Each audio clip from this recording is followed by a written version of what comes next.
Welcome back to another episode of Carnage Unleashed.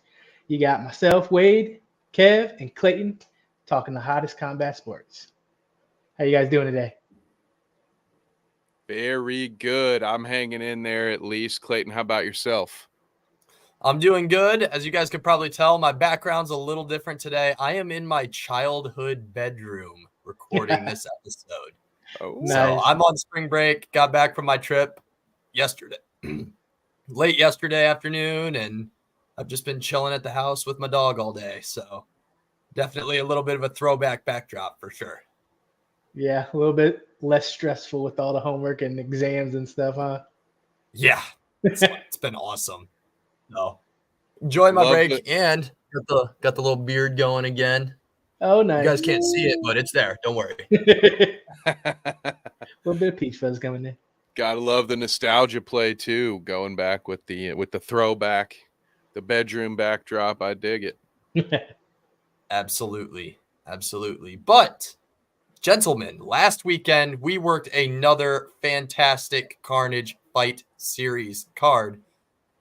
2 tournaments, 1 pro fight, just a wonderful night of kickboxing. Kev, you want to run the folks through the results of that real quick before we dive in?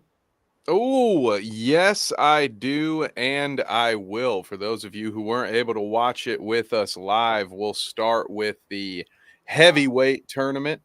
Matt Mercer defeated Thomas Wayne, and Mallow Mitchell defeated Julian Mister. That was a second round stoppage, by the way. And of course, Mallow Mitchell would then defeat Matt Mercer in the Battle of the M's for our Carnage Fight Series heavyweight championship. So congratulations to Mallow. Of course, we'll talk about all of these fights here in more detail momentarily, but that takes us to the 170 tournament where Gates Cook started things off by defeating Josh DeWitt in what was an absolute battle, one that I wasn't sure could be topped, Wade or Clayton. And then RJ Flores and Peter Crotty got into the ring, and that was a freaking war. We're still 3 minutes in, so you guys are going to have to deal with the PG-13 version of the show. Peter Crotty picked up the dub. He moved on to face Gates the Sniper Cook. And, of course, Gates would be crowned our 170 CFS champion. And this would then lead to our pro fight, Coco Sims taking on Caden Stevens. And that one was one hell of a battle, too. We'll talk about it soon, but Coco took down the dub. So there's the rundown of the card, gentlemen. Wade, where would you like to start? Let's kick it off with the first battle of the night. Matt Mercer versus Thomas Wayne. Batman's dad, ladies and gentlemen. Yeah, Batman's dad. Yes, he's fought on the card previously. He came back. He wanted to jump into this heavyweight tournament, had a chance to win the belt, and he came up against Matt Mercer, who has a lot of experience, but he had just come off a long layoff to jump into this heavyweight tournament. And so I thought that was a good first round matchup. And yeah, they were slinging. Matt Mercer looked pretty good. Thomas Wayne was trying to be more calculated, I believe, in that first round. But I think Matt Mercer just got the better of him. He had some heavy hits. Yeah, he was a more active fighter too, as well. I liked Matt Mercer. I thought was moving really well, especially considering the layoff, and did a good job of changing the eye level with his attacks as well. Thomas was doing a good job defensively, but I think we've called enough fights now, Wade, and Clayton, where you can kind of start to tell when one fighter is dictating the pace to the other one. And the further that fight got along, it did feel like Mercer was setting the tone there and doing most of the attacking. But shouts out to Thomas Wayne, incredibly tough guy. You could hear Mike Bennett and I. Mike Bennett was filling in for Clayton during that first bout, and we were definitely singing. Well, he's technically Batman as well in the Flash verse, guys. So in this instance, I will say we were singing Batman's praises in that first heavyweight tournament bout. But yeah, great work from Matt Mercer in that first bout. Yeah, Clayton, what was your thoughts on that? Overall, Matt Mercer just looked good. Like, Yeah. you know what I mean? Sometimes, especially with the big boys, you can just kind of tell somebody's getting beat. Mm-hmm. He just had too much for him, you Yeah. know, and that's with all due respect to Thomas Wayne, but Matt Mercer just kind of, in my mind, controlled the fight from start to finish. It was a pretty clear decision. Yeah, I believe so too. I think he was busier, like you said, Kev, and definitely the more power. And I think Thomas Wayne was waiting just a little bit too much, try to get his offense going, and ultimately kicked him in the butt there. Then we went on to Mallow Mitchell versus Julian Mister. Mallow, he's a dog, and He had himself a night. he's been cutting down too, and so he was a little bit lighter of a heavyweight, and then he was going up against Julian Mister, I believe he was from Chicago, and he is a big boy. He's like I want to say like 6'8", like all of 260 or something like that. Like, What's up, Gates? Shouts out to Gates. The Shout champ is here. Champ. What is up, sir? We'll be talking about your fights here real soon, but so stick around if you can. But shouts out to Gates in the chat. Anybody else wants to get a question in or a comment, fire away. But where were we there, Wade? Yeah. He had. Oh, here we were. 6'8", 278. Yeah. He's got the sheets. Zach stole my sheets, so he's got to be Johnny on the spot with these metrics. Right. Holy cow. Yeah, he's a big boy, and he carried it really well too. And you could tell in his leg kicks because he was dang near spinning Mallow in a circle every time he did a low calf kick. What up, Connor?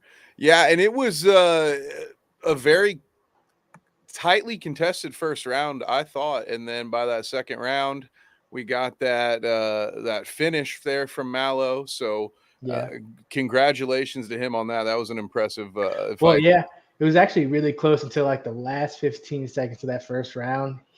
Mallow had a nasty overhand right in the corner, and that shook Julian up because and then the ref had to step in for the 8 count, and then they went into that second round where started to become all Mallow.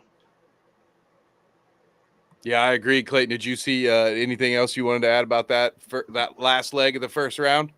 No, you guys hit it right on the head. It was fairly even until, like you said, Wade, right at the end, just boom, caught him with the big one, and that was the beginning of the end. So. Yep. Well, let's let Clayton start this time. I feel like Wade and I just took all the talking points for the first round of the heavyweight tournament. So when it came to the final, Clayton, what were your thoughts on Mallow versus Mercer? Mallow looked great. You know what I mean? He went in there. Like he was the one that was coming off a little bit of a layoff, right? Matt Mercer. Matt Mercer was. Okay. Well, you could definitely tell Mallow just he had a great weekend, man. Both of his fights were very impressive, and I'm interested to see who we put him up against next. You know, when you have a guy who went in there and looked great in 2 fights in a bigger weight class where it can be a little bit tougher to find people, you know, who are we going to put against him? You know, exactly. So congratulations to Mallow. And like I said, in my mind, he looked great in both fights. Yeah, I would agree. He looked very technical, clean, crisp with the technique, and it showed off because he's the champ now. Heavyweight champ. Yeah, shouts out. Everyone's got to come to him now. He's dictating the pace. Looked great on his feet, solid head movement. I really liked what I saw from Mallow. You can definitely tell. It's been a while since we had called one of his fights, guys. I think we had a boxing match way back when. It might have been MMA. I can't remember. It's been a long time since we called our last Mallow fight, and I was very impressed. He is a worthy champ, and I look forward to seeing who we get dialed up. I know we got a couple of heavyweights that have competed on previous CFS cards. Maybe, just maybe, one of them will be up to the task, but I'm ready. Let's go. Sorry, guys. I had something in my throat there.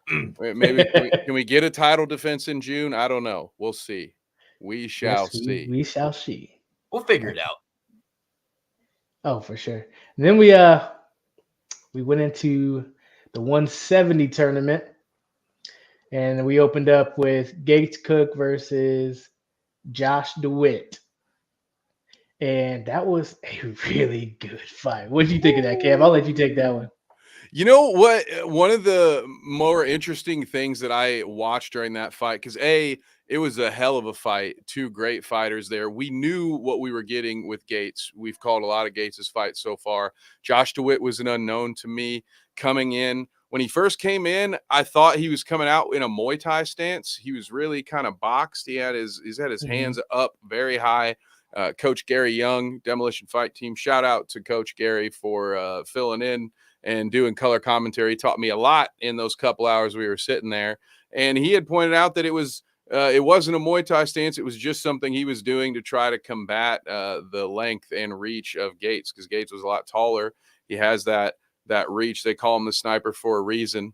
He can set the tone, set that distance, and attack with accuracy. And the one that I called out during the actual pay-per-view was at one point you have Josh DeWitt's got his hands all the way up here, and Gates still throws an overhand right that connects. It goes over the glove and still connects on the head. And at that point, I just kind of looked at Gary like, what do you do about that? You know, how do you get out of the way of that one? Because I don't know how our man Josh could have protected himself any better, but it still got through. And then, of course, you know, when you got your hands this wide open, you are susceptible to the jab. And all great fighters work from behind their jab. I thought Gates connected on quite a few solid jabs throughout the fight. So I'll leave you guys some more analysis. I won't take it all. So Clayton, what was your thoughts on that first bout? Overall, Gates just did an excellent job at using his frame. You know, he has a very unique build. He's so tall. He's super long. And like you said, Kev, even though Josh DeWitt's hands were way up here, he was still finding a way to make that right hand land. So he's got almost a dream build, I would say, for kickboxing. He's long. Sure. He doesn't have to worry about getting taken down. Like, that's a very scary combination. And we'll jump into the title fight here in a little bit, but he did a great job at using his length, and Josh DeWitt looked good too. Like, that's definitely a guy that I want to see back. We could match him up potentially with RJ. I think that would be kind of fun. Two guys who weren't able to advance. So I think that'd be a fun fight to run back. Obviously, RJ, even Coach Young jumped on this a little bit and said that RJ had to put on a little bit of weight and kind of jump up into the 170-pound weight class. But overall, I was very, very impressed with this fight. That's two great guys meeting in the ring right there. Oh, for sure, yeah. Another thing, talking about his length, Gates' length, he utilized the teep kick really well to keep that distance. Push kick, dude. Yeah. Yep. I was going to say, if Wade doesn't mention this, I'm going to have to jump back in. He used that really good to manage that distance and keep that length. And yeah, that was a difference maker for Gates, is just using his freaking frame. He's 6'4" at 170.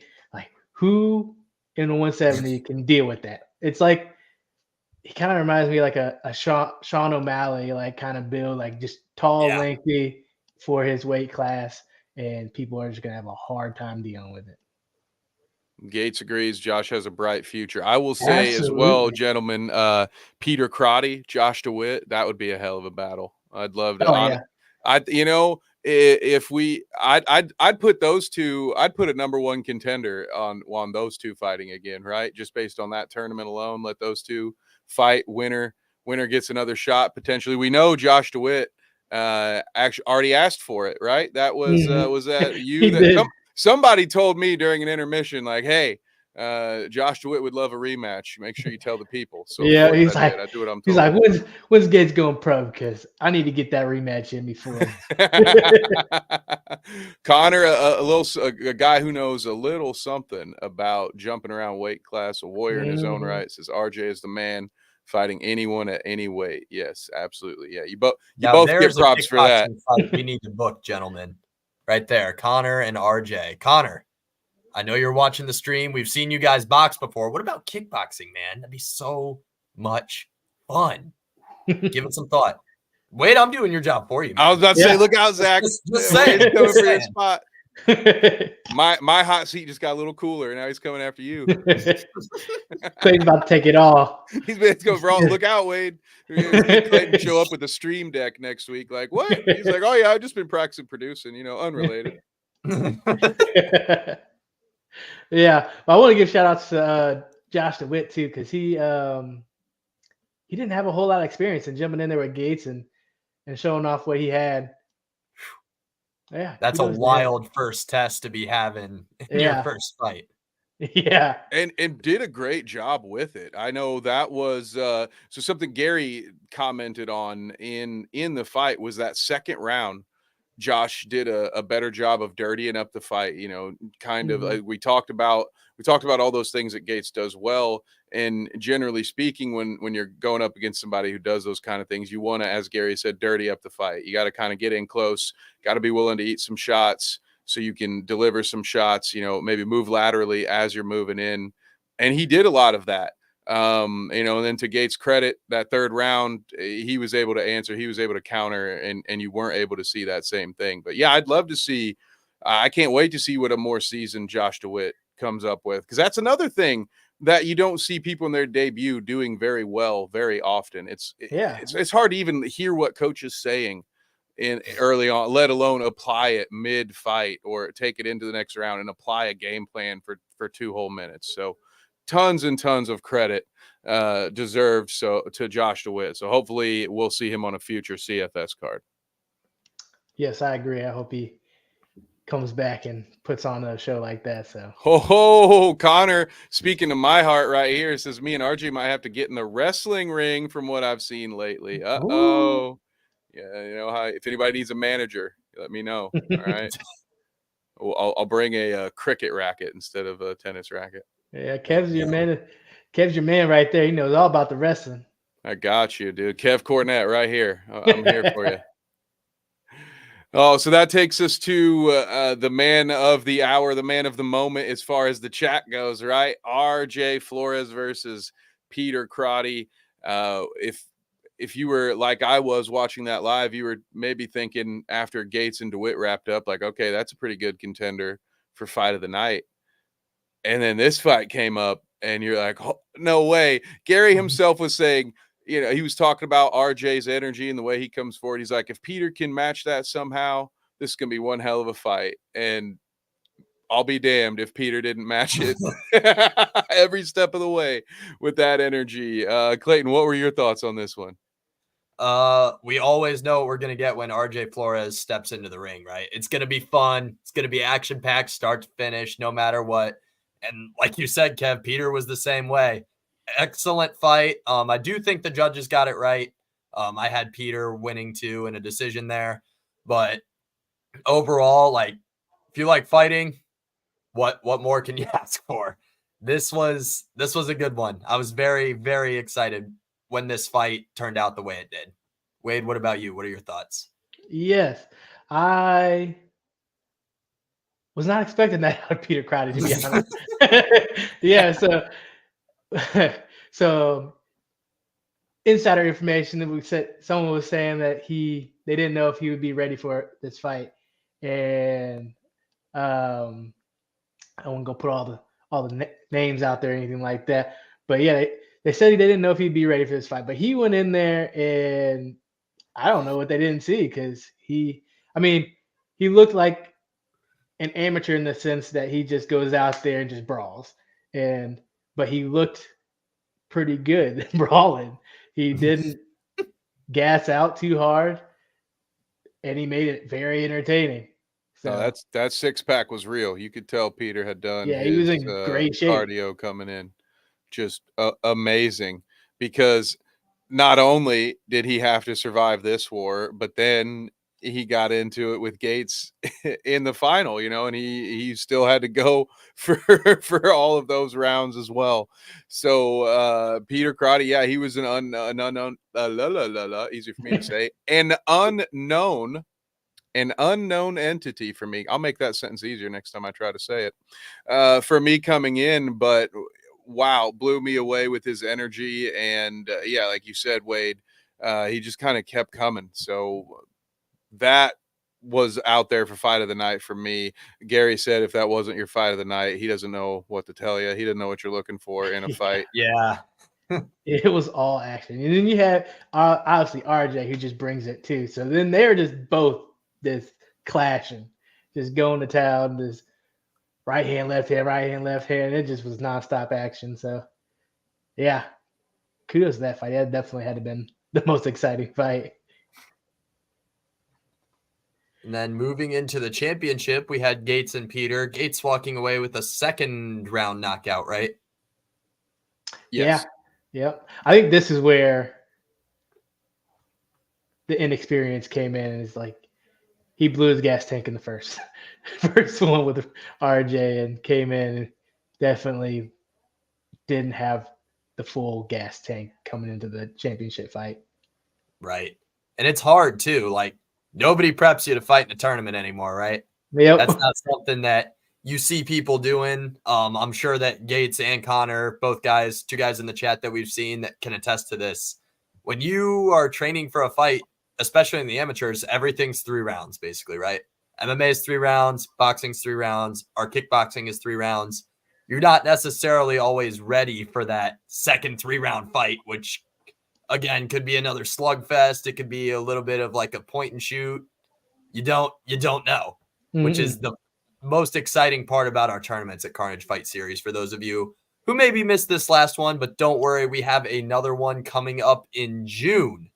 Yes. But until then, ladies and gentlemen, watch for some fights coming out on our YouTube channel here in a couple months and for some of our previous fights on our YouTube channel at Carnage Media. Yes, sir. And Gates agrees, says it plays a key factor. And to touch a little bit more onto what Wade was saying as far as how that didn't play into Peter's favor. We were just talking about it when we were talking about Gates and his first fight against Josh DeWitt.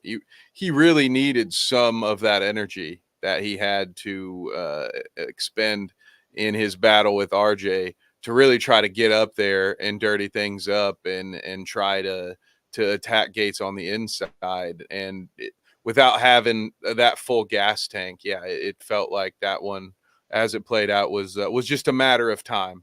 And it was a great victory. You got to love it too. I mean, you get your champion crown via knockout. You can't beat that, right? We had one other fight. We had our pro fight. The main event, guys. Coco Simmons took on Caden Stevens. Now, Wade, I'm going to let you start off here. What were your thoughts on the main event? So I don't know. I didn't know either of them, really. I've heard Coco because obviously he's been around with Demolition, but never really interacted with him or knew who he was.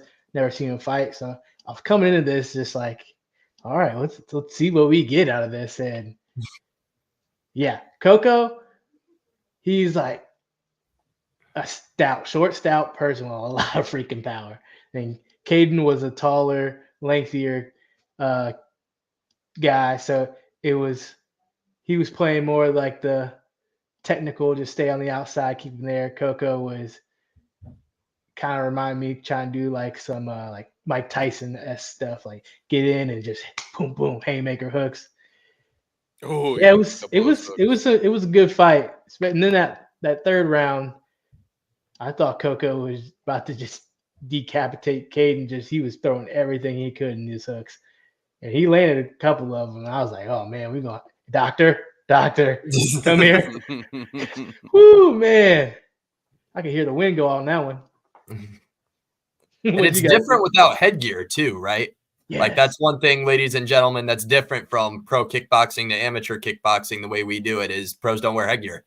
So watching Caden, like you said, Wade, watching Caden eat a couple of those was like, damn, all right. Okay, he's good. Keep him going. Yeah. Kudos to Caden for eating those too and throwing right back. But I thought it was going to be a KO or a true KO.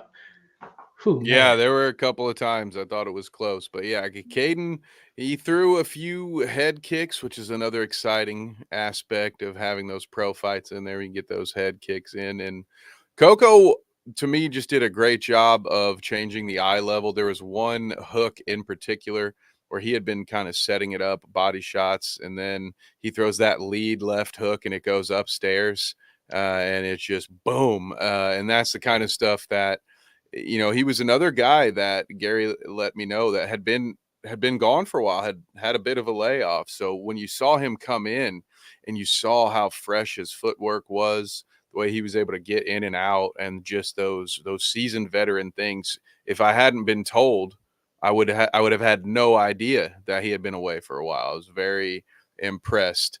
Ate up that head kick too. Yeah. What up, Preston? By the way, shouts out, Preston. And so I thought it was a tough performance, a hard fought battle from Caden's, but yeah, I mean, Coco looked great that entire time. Even he caught a head kick at one point. Caden went for one and Coco just caught it. So that was pretty neat. That was, speaking of some pro wrestling, I usually only see that in the WWE kind of stuff, So he just caught that head kick and held on to the leg for a minute. But what? I forget who am I passing it to. Clayton, what were your thoughts on the pros? Overall, I believe this was Caden's first pro fight. I saw he had some MMA fights. And I think you could just kind of tell. Overall, I thought Coco I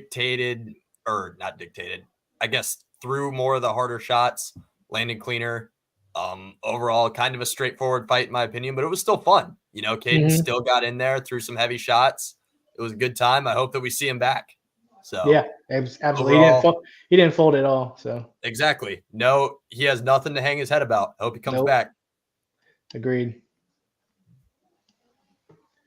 Nice. Yeah, and that rounded out the CFS 4. 2 new champs, Mallow Gates. And shouts out again to the champs. Yes, thank you guys. And then that ended out the night, and there was a cleanup from there. So yeah, and then then the real fun began for Wade, of course, Zach, a couple of us. It was a good time. Always a good time. Got to make sure you find every single one of those bolts. Yeah, a lot of bolts. Oh yeah, but then but that wasn't the only fight card this weekend. Clayton, did you get a chance to watch the UFC fight night? Oh, of course I did. I got released from training around 3-ish. So I got to listen to it while I was driving to my spring break trip. So I had the old earbud in, was listening to the fights, and overall there were a couple pearls in here. One of the bigger knocks, I'll say, to Apex cards is people are like, well, they're not exciting. There's no fans. Stop talking. You don't stop talking. No. Wrong. Example, Exhibit A. Christian Leroy Duncan had a great knockout of Claudio Ribeiro. You guys know I can't do names. Then the other one, Vinicius Oliveira, had a wild flying knee. I saw the clip of that. I didn't get to see that one, but it was nasty. Oh my God, it was awesome. It was like 20 seconds to go in the third round, rocked him. The guy kind of stumbled back a little bit and he just ran up to him and fake boom, got him. Awesome. Great knockout. Love to see stuff like that. My boy Eric Anders walked away with a UD victory. Like I said, and that actually was Jamie Pickett's last fight too. He retired after that, but Eric Anders has always been kind of a personal favorite of mine. Like I said, I'd like to see more NFL washouts try their hand at MMA just because of how purely athletic they are. So interested to see where he goes from here. Umar Nurmagomedov got a 30-25 on a scorecard, gentlemen. That's and the guy he was fighting wasn't some schmuck either. He was 11. Phil Brooks. He almost got the finish in the first round too. Yeah, he threw a nasty overhand. This dude wasn't some moron that we trucked in from God knows where. He had a legit pro record, but Umar continued to win, which is bantamweight's a fun little division right now because you got kind of the old guys like Cheeto Vera fighting for the belt this weekend. We'll get into that in a little bit. But guys like Corey Sandhagen still hanging around. It's a fun little division right now. Bantamweight's a good one. Rob Font's another name that's kind of up near the top still. I'm gonna pull up the bantamweight rankings just because of how much fun it is. Bantamweight UFC rankings. So Marab, how did I forget that? Marab is ranked 1 right now. Aljo's moving up featherweight. He doesn't really count.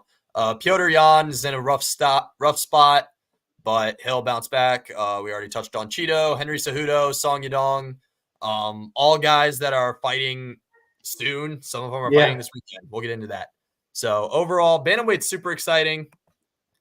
Love to see kind of the smaller weight classes have their moment. And speaking of smaller weight classes, gentlemen, the undefeated prospect Makayev.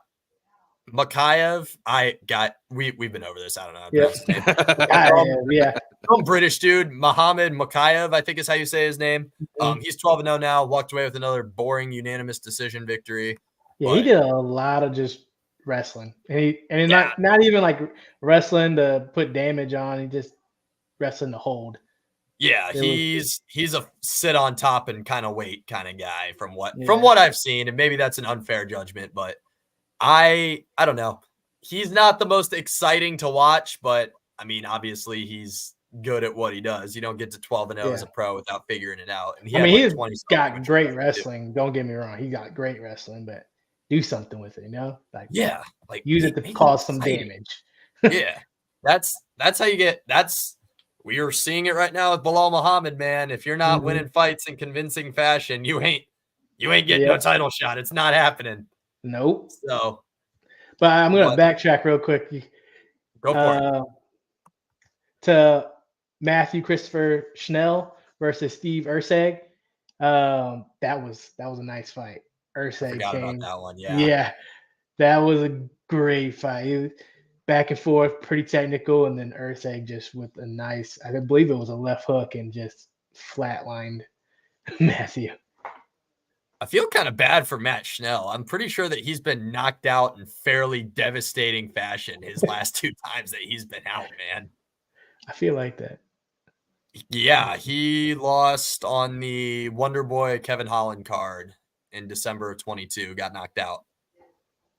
That's just not that's not a good look, especially not at flyweight. You don't see a whole lot of knockouts at flyweight, but no. But Urseg he's been showing what he's got, because he's had some. I watched his last fight too. It was really good too. Which is always good. Flyweight always needs guys. Yeah. So never want a shortage of contenders at flyweight for sure. But moving into our main event, a injury TKO stoppage for Biggie Boy Jairzinho Rozenstruik over Shamil Gaziev, I think is how you say that. Yeah, Gaziev. Yeah, there you go. That was his first pro loss for him. Just kind of shows, we've seen this a couple times in the last couple of years. Guys with like super good outside of the UFC records will come in. Another great example is the guy that Sean Strickland fought. Can't remember what his name is, but he was like 28-3 or something like that. Came in, second UFC fight, draws Sean Strickland, beats him up in the first round. I don't know if he just thought there was one round or what, but had 1 round's worth of cardio and then just kind of gave up from there. Magomedov, that was his name. Russian guy that trains in Germany. So, and this I think was just another example of that. Biggie Boy's been in there with the best. Obviously, we all know he got knocked out by Ngannou, but he's still got some quality wins in his resume. He's been around for a minute now. So, Chris Dawkins, he's been in there with Volkov, Curtis Blades. So, no shortage of quality opponents for Biggie Boy for sure. Yeah, he's fought the best of the best, and so he had that experience. Gaziev, all first round, blew his gas tank, and then was it an injury? I feel like he just gave up at the end. Yeah, it was. I think it was called an injury, but he was done. Yeah, He had nothing else to him. Yeah, He came into that third. It was that third round, no, or fourth round. He came into that fourth round, and you just. I mean, he was. You came. He came into the third round. And he was deep even, and he just got through that third round, and fourth round he was especially like, with heavyweights. Like you can really tell when they start to get tired. oh Like, yeah. this dude was breathing pretty hard. I feel like he has never like really truly went like a hard 3 rounds, and then he just got this main event. It was like, all right, let's do this. I'm 12-0. I can do this, and then yeah, he wasn't prepared for the cardio that he needed for a main event in the UFC. Definitely not. Definitely not. But, gentlemen, before we dive into 299, we just need to remind the people of something. Everyone, we will be in Piqua, Ohio this weekend for Ego Boxing. Exciting fight card. Make sure to stay tuned to all of our socials for some info about that and buy that pay-per-view twice, in the words of the notorious Conor McGregor. So, right. Just a reminder, before we dive into UFC 299, big one this weekend, gentlemen. Sugar Sean O'Malley making his first title defense against the only man to beat him to date, Marlon Cheeto Vera. He's 18-0. Remember that. Oh, yeah. He lets everybody know every time he's announced he's 18-0. The Sugar State Athletic Commission overturned that. But, Wade, we'll start with you. We'll start with the main event. We'll start with the big one for this one. Oh, Who do you have in the main event? I got Sean O'Malley. I think he's progressed so much more than that first fight, and I think that injury really dampened what he was able to do. Obviously, that's fighting. That happens. But you stay healthy, he doesn't break his foot, and he can move and counter like he normally does. I think Vera has a very hard time with how technical and crisp Sean O'Malley is. So I got Sean O'Malley. And what now, Kev, I got to know who you got. Oh, I'm going to actually just kind of echo a lot of what Wade just said. I think it's going to be Sean. I think he's a different guy than the guy who lost that previous fight. And I would just be kind of shocked if he was just a one and done, right? Don't see it coming. I see a title defense right here. What about you, Clayton? Are we a clean sweep here, or are you Mr. Contrarian over there? No, not. No, you guys know I like to stir the pot, but it's hard to stir the pot on this one. Like, I think that Cheeto landed a good kick on him, gave him, what is it called? Like drop foot. I think it's called drop foot. And he just beat him. That was just his night. But I think that, like we said, Sean's, as long as that doesn't happen again, I don't see any conceivable way that Cheeto can beat him. And on top of that, gentlemen, big rumor on MMA Twitter the last couple of days is that Cheeto had a bad camp.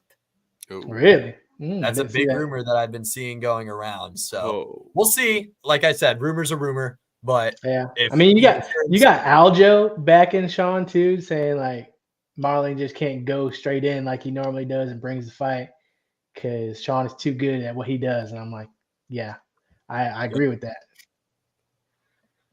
But in our co-main event, 5-round co-main, we got the grizzled vet Dustin the Diamond Poirier against the rising Frenchman Bentois Saint-Denis. Got that one. Yeah, you got. He was practicing in the mirror before this. That one, Clayton. Yeah. But that is our co-main. Big step up in competition for Saint-Denis. Kev, we'll have you start. Okay, guys, listen, just know that this is an absolute homer pick. So if you're looking for my analysis here, you're not going to get it. I am all in. I am going with the motherland. We are going with the up-and-coming young Frenchman, all right? I am the first generation of my family not born in France, so I love the French. Vive la France, Saint-Denis, all night long. Give it to me. Yep, I knew that was you're going to go with that. Yep. But man, I want to say Dustin Poirier, but Sandini has Ale. been on. He's been on a tear right now. It is a step up in competition. Dustin, he's phenomenal boxer. What up, Dylan? Dylan I think Buck. I think I gotta I think I gotta go. I gotta go Dustin Poirier. His boxing is just gonna be crazy. That's a Yeah. fair pick. That's a fair pick. He's It's never hard. lost 2 in a row, so his whole career. What It's up? hard. It's hard to pick against Dustin Poirier. Just kidding. No, it's not. I'm going with Ventura Saint-Denis. Guys, I'm not gonna lie to you. I don't like Dustin Poirier. We've been over this a little bit. I don't like Dustin Poirier. Nah, he's a bad person underneath. It's all I'm a front. shocked. It is all a front. I'll give it to you know on it. that. He I'll is. give it to you on that. I don't know. I saw a video of him in sparring one time. He like kicked the crap out of this amateur guy that was helping him. Ooh, there we go. Interesting development Ooh, there. Dang. Okay. Look at that. Nice. All right. So you guys will be seeing Dylan. I'm bummed. You know, I normally would never say this because I love our friends at Major League Indoor Soccer, and I'm honored to do that job. But we're on double duty Saturday night, so now I'm gonna miss this. This is oh. Somebody better give me the link to that pay-per-view, man. But hey, while we're saying what's up to Dylan, I did see. I don't know. Did you guys see this? I might be. Hang on. Let me get the banner. I might be breaking some news here.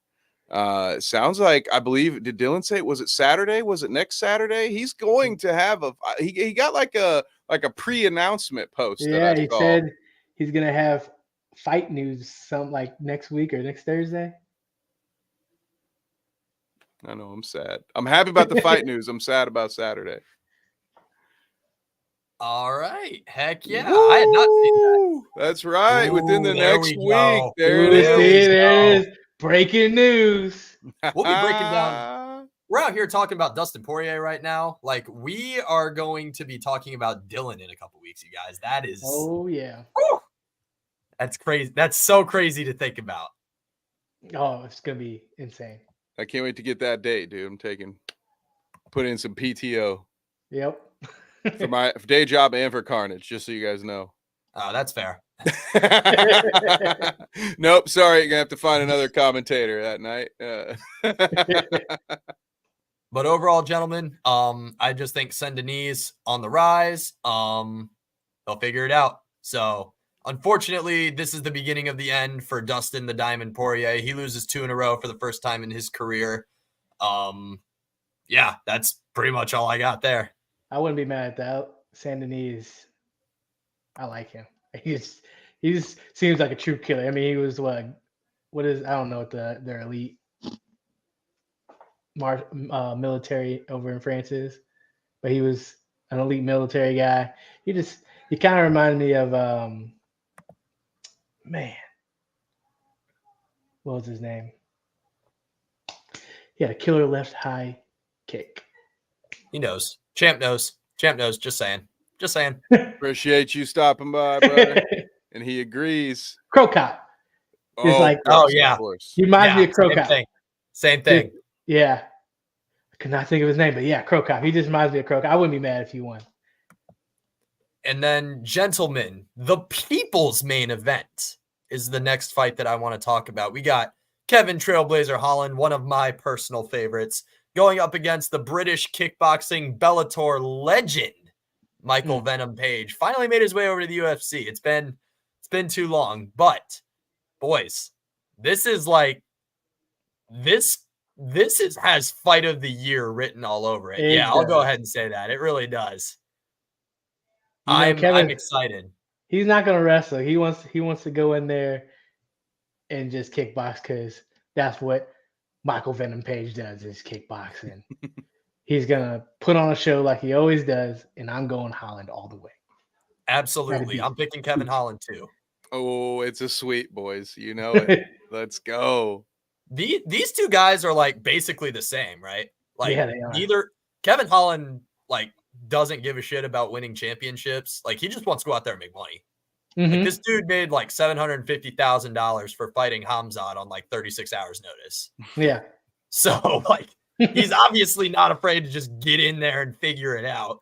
And then Michael Venom Page, if you guys have seen a knockout, ladies and gentlemen, not in the UFC, and it's some wild spinning kick, it realistically was probably Michael Venom Page. Yeah. Also, he had one of the most gruesome knockouts I've ever seen.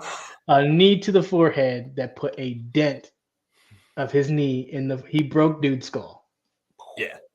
Wild. I've never seen anything like that. Nothing. Wildest. Except for a Mortal Kombat fatality. Right. Yeah, basically. Guys, this is another fun fact though. He is the only guy that has taken Platinum Mike Perry to overtime in bare knuckle fighting. Yeah. They had a 6th round with Platinum Mike Perry and Michael Venom Page. So durable dude, obviously. Yeah, he's very durable. Yeah, I saw a post that he posted about on I think Facebook or something. He was talking about the UFC gloves are not that comfortable. Bellator gloves were a lot more comfortable, but then he was like, "It's not going to be an issue with me. I'm just going there to fight. I fought with no gloves against Mike Perry. Like, I come to fight."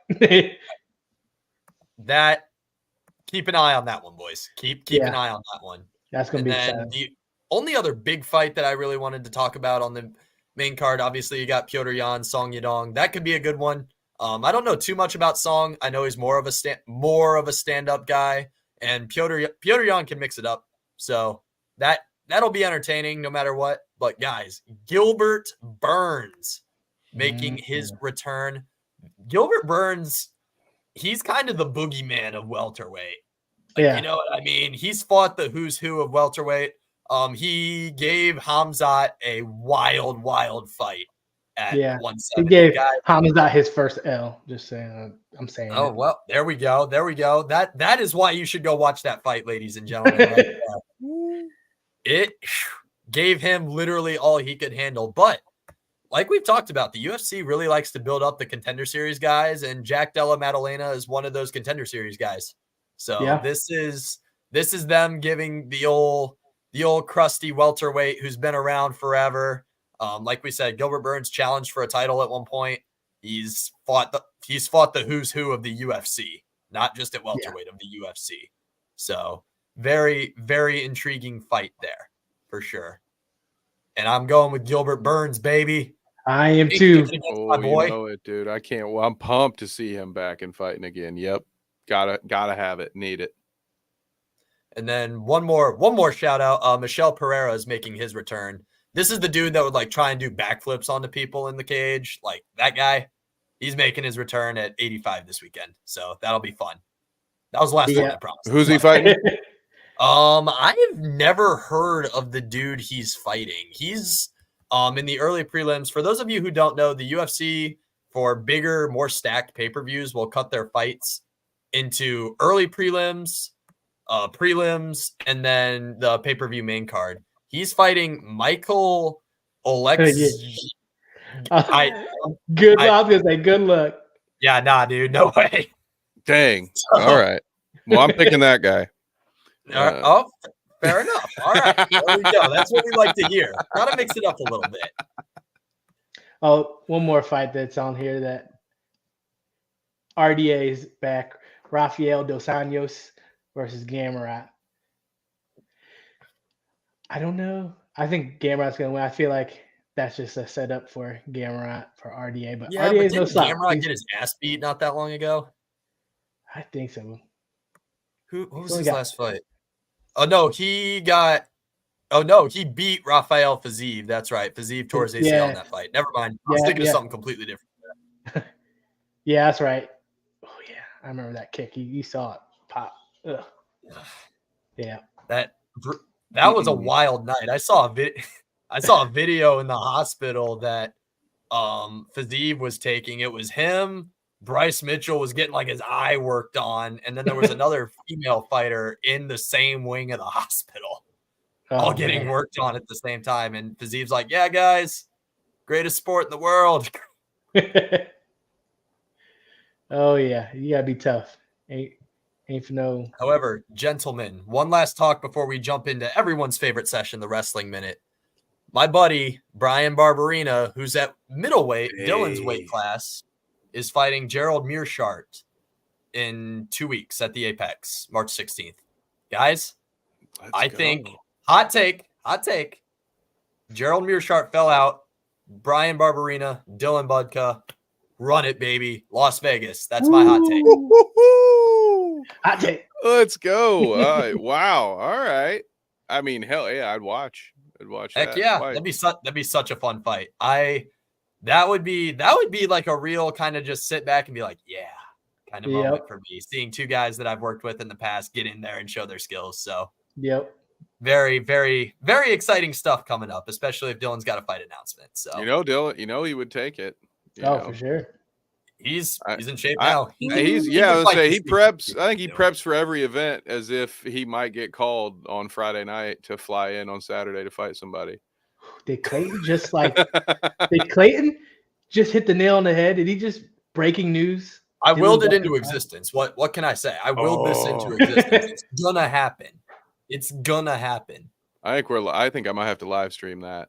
If that fight's happening on, we're podcasting during it. I might be by myself, but damn, we're doing it. We're figuring it out for sure. Oh, all righty. I think it's going into oh no. Is it my turn? It is your turn. The Wrestling Minute. Oh, well, ladies and gentlemen, we are here at the Wrestling Minute. And for those of you who might not have heard, the icon, the legendary Sting, wrestled his last match just this last Sunday in, of course, North Carolina, of all places, for AEW at the Revolution pay-per-view. It was the main event. Guys, I want to ask you a question before I go into this. For his final bout, the 64-year-old Sting, he came in with a 28-0 record in tag team competition. He was going up against two executive vice presidents of the company. Do you guys think Sting went out on top? Do you think they had him win his last match, or did he honor the old the time-honored tradition of taking a loss on the way out, as so many wrestlers do? I gotta go with the loss. I think I was gonna say I gotta go with the loss too. Like, he did, his glory days were in like the WWF, WWE, right? They were in WCW. He actually notoriously never really went to the WWF because he had saved his money and saw what Vince McMahon did to former WCW guys that came over, and he kind of made their gimmicks look bad. He had him lose to all their guys. So yeah, he was a late 90s WCW guy, had like a 2-year injury shortened run with WWF. I gotcha. But I just don't see AEW bringing in a not homegrown star and sending him off with a W. I just don't see it. Yep. You guys might actually have some booking in your future, because what you guys said would probably be very logical, but it is not what they did. So yes, the champion Sting and his partner Darby Allin won their match so that they could so that Sting could retire as a champion. And now you might be thinking, well, that's pretty cool. How are they going to find a new tag partner for the champion? Oh no, the other champion Darby says he's going to go climb Mount Everest in 3 months. He's taking a vacation, so they're going to have yet another tournament at AEW to determine a new tag team champion. I swear to God, guys, Tony Khan is just a child playing with his action figures in his room. Like, this dude is just playing WWE Universe mode on 2K. Everything's a tournament or a battle royal every time. It's like watching a 14-year-old me play SmackDown versus Raw. It's insanity, dude. I cannot understand it. So not only did the old man Sting get his final win, never lost. It should be noted, that would not be Sting's call. All right. Never known as a Hulk Hogan type, a politicking type dude to say that doesn't work for me, brother. Always known to do what's right, to want to help the younger guys. So the boss has decided every time that they needed to have this 64-year-old guy go over their up and coming 22-year-old talent that they need to maybe have a future. He won every single match he was ever involved in, including his final one, which also I wish I could show you guys this clip, but these wrestling companies are such wieners when it comes to copyright. They abuse the rules time and time again. If I show you even 5 seconds of this clip, we might lose the whole damn stream. Connor says Sting's entrance with his sons was awesome. I will agree with that. They faked out. They had a fake out where his sons came out dressed as 1990 Surfer Sting, and then Wolfpack Sting came out, and they beat up on the heels a little bit too. But there was this moment. Darby Allin is a bit of a wrecking ball, so he's kind of the hardcore guy that they have. Maybe Wade, think Jeff Hardy, but you know, maybe with a little more ECW flair, a little more blood and guts. Oh yeah. Yeah. So at one point they had 6 steel folding chairs lined up, open, right, so that they formed a little bit of a bed. They took out a sheet of glass, laid that on the chairs, and then they put like a 15-foot ladder in the ring, and he climbed to the top of that ladder and did a coffin drop off of it. Of course, the bad guy moved at the last second, so he just goes explodes through these four of the 6 chairs and all of this glass. It goes everywhere. While the match was going on, they had people like kind of stitching him up before he could come back in. He was laying. By the end of the match, he had like a bunch of tape and stuff because there were so many gashes. Just one of the most insane bumps I have ever seen. But yeah, Sting goes out on top as he should. Shout out to the icon, a legend. My personal favorite, my first favorite wrestler ever as a kid. So despite any jokes I might make at AEW's expense, it was very cool to have that experience at all. But in classic AEW, they didn't have enough time on the pay-per-view, so his post-match speech got cut off. Nobody got to see it unless you're in the arena. Oh, that's horrible. Yeah. So he had one job. You guys had one job. They put like 9 matches on this card. It was a great card, I will say. Some of the best. That Ospreay Takeshita match might be one of the best wrestling matches of the year. It's early to say that, but that's how good it was. So yeah, interesting pay-per-view. Sting is gone. And guys, we are very soon. Thank God The Rock is back. Otherwise, we'd be all out of nostalgia plays on the Wrestling Minute, and I have to only talk about the new guys. You guys would know who I'm talking about. So, wrestling fans out there that stayed tuned in, shouts out to Zach, shouts out to Connor, and then shouts out to future pro wrestler RJ Flores as well. I got a question for you. Woo! So, for me, and any new wrestling fan that wants to get into this, where do you enter?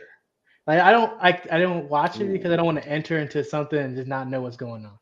You know what I would really do? What got me back into it, and it's an easy way to keep in touch with it, is I follow both WWE and AEW on YouTube, and both channels make it a point, to put their most popular or most important storylines. They'll put clips of that on YouTube. So, for instance, if you just wanted to keep up with The Rock and Cody Rhodes storyline, you could go on their YouTube. I think for WWE, you got to go to the WWE on Fox for whatever reason. They're trying to get multiple YouTube channels to make money off of. But AEW is nice and simple. You just follow AEW and all of their stuff. They put the clips on YouTube. So that's how I would do it. And then, I'm a YouTube TV guy. So when it comes to it, I'll be honest with you, I still to this day, since I've been a child, I have not watched an episode of Raw or SmackDown or anything all the way through without stopping. I start the show about an hour in, and then I go back to the beginning so I can skip through the commercials. I can skip through the 3-minute entrances and just get to the meat of it. So a 3-hour episode of Raw probably takes me maybe an hour to watch. So I would start with YouTube, honestly, and then you can kind of decide which storylines you want. and then you can keep up. And of course, all the premium live events are just on Peacock. So if you already pay that $7 a month, you don't have to buy the pay-per-view. You can just tune in, and they always have a nice 3-minute package. So if you've only been paying attention to your one storyline, you'll be like, what the hell is this match about? They'll tell you. So that's where I would start with YouTube and the PLEs. Interesting. I might go into a YouTube hole. There you go. You would love, Wade, you're getting a lot of opportunity to see old heel Rock right now. With this week being about Sting, I didn't get to talk about it. Next week, we'll talk more about it. He's back to wearing silk shirts. He's telling the crowd that they're meth heads. It's good time. Oh, Connor got a question for you. Ooh, am I more of an AEW guy or a WWE guy, Kev? This one's interesting. So I was raised a WCW guy. I was a big fan of all that stuff in my childhood, and then of course it went away and the WWE bought everything, and so I was more of a WWE guy. Right now I love both. I think both need to exist. So right now I would say technically I'm a WWE guy just because they have more storylines that I care about. But two of the characters I enjoy the most, Cody Rhodes and CM Punk, were on AEW. So there was a time where there was just as much that I loved about that other show as there is. So right now, WWE's got more wrestlers on it that I enjoy watching, more storylines that I'm into. But I think, as we've seen with exclusive rights with sports video games, when movie studios get exclusivity, the lack of that competition just breeds just laziness and incompetence, and then the product in general goes down. So even when I think AEW is screwing things up, I want them. I'm rooting for them. I want them to pull together and do some great things because that's what's best for and that gives there's more places for everybody to work at that point too. So it's better for the business, better for the industry. And they do some really cool stuff the WWE never would have done, like the Forbidden Door, having all those Japanese wrestlers come over, doing the non-exclusive stuff. So I think there's room for both. So I guess if gun to my head, you make me pick, I'd pick WWE. But I can't wait for MJF to come back at AEW and see what they're doing with that. Thank you for the question, Connor. I appreciate it. That's it for me, boys. I can tap out. We'll lay the smack down. I'll let you know what The Rock is cooking next week on the Wrestling Minute.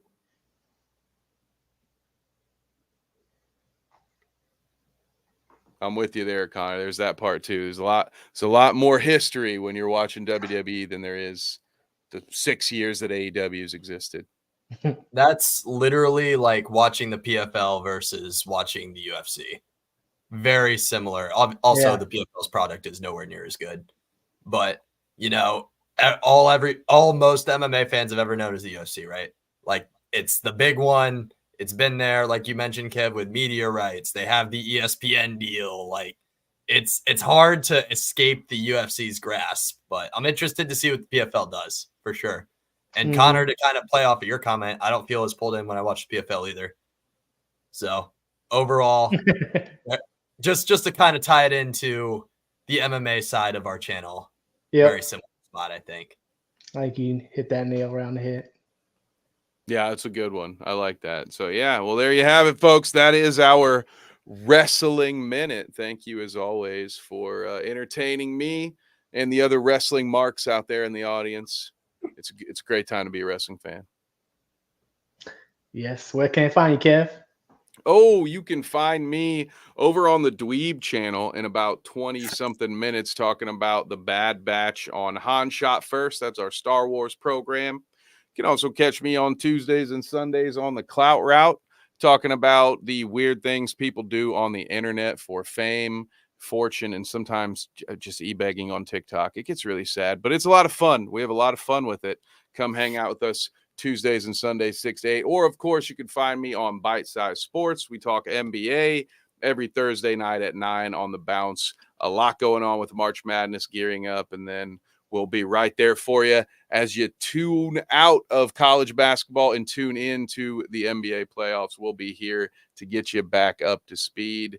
And of course, this Saturday, while these guys, well, they'll tell you where they'll be, I will be doing the broadcast for Major League Indoor Soccer as our Ohio Extreme have a home game once again. Now, Wade, where can the good folks at home find you, sir? Absolutely. They can always find us and me here, Carnage Unleashed, Wednesdays at 7:30. It's the new time. Tune in. Thank you all for watching and stopping by today. Follow us on Carnage PPV on YouTube, Facebook, Twitter, Twitch, almost anything to stay up to date on what we're doing next. As Kev said, he'll be down in Lima for the soccer. We will be down in Piqua for Ego Boxing Series, the beginning. Make sure you watch that. We'll have a pay-per-view link on our socials, so make sure you only get it from Carnage Media, though. Clayton, where they can find you. You guys can find me, my personal social medias at cscalina12 on Instagram and Twitter, and my channel, the Hot Take Sports Podcast, at Hot Take Sports 16 on all of your social media platforms. And gentlemen, one more thing before we go. Vamos Columbus, baby.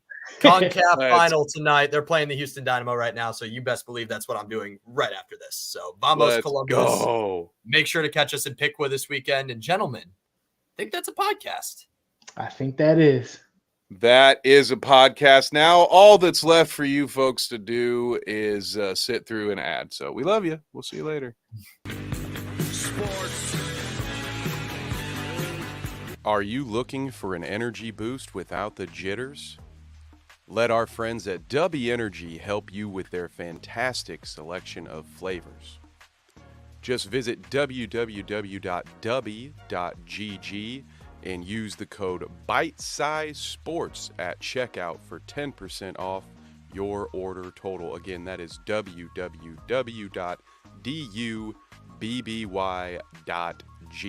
Code BITESIZESPORTS.